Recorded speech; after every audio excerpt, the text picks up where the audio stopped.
Sinasabi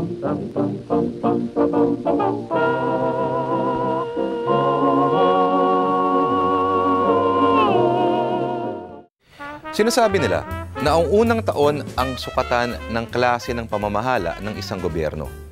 Mag-iisang taon na ang gobyerno ni Pinoy, na nangako sa atin ng masasabi ng lahat na malayo na ang narating natin, tayo na sa tuwid na landas. Mag-iisang taon na nga. Pero ano na nga ba nangyari? Tingnan natin. Nagkamit siya ng mahigit 15 million votes.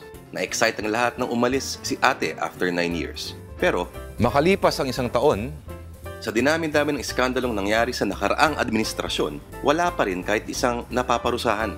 Karat! Wala pa rin nakakasuhan sa kapalpakang nangyari sa Luneta bus hostage taking. Wala pa rin nakukulong na big-time tax evader. Makalipas ang isang taon, may tensyon pa rin daw sa mga paksyong Samar at Balay. Pero si Mar Rojas, DOTC chief na rin. Ay, nakatungtong na rin siya ng Malacanang. Ang communications group parang wala pa rin komunikasyon.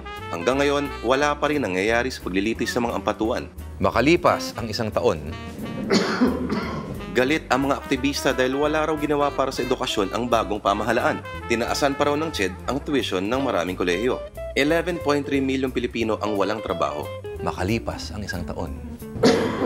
Marami mga kababayang inilikas mula sa Libya at ibang parte ng Middle East na nagkakagulo. Pero sinindak naman tayo ng China. Makalipas ang isang taon, Matuwid na daan. Gobyernong kontra korupsyon. Bumababa ng bumababa ang net satisfaction rating ng Pangulo. Pero okay lang daw yon, sabi ni Kuya. Hindi naman daw siya nagtatrabaho para maging popular. I'm not really that concerned with the popularity. It will go up and down. Parang narinig ko na yan. makalipas ang isang taon, Wala pa ring chicks na permanente si Pinoy. Teka. Masyado naman ata tayong negatibo.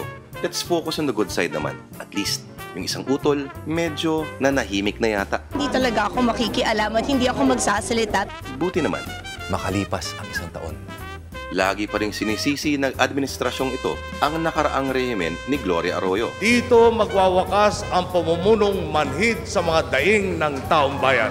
Pero may kasabihan, ang hindi marunong tumingin sa pinanggalingan, nagkaka-stiff neck.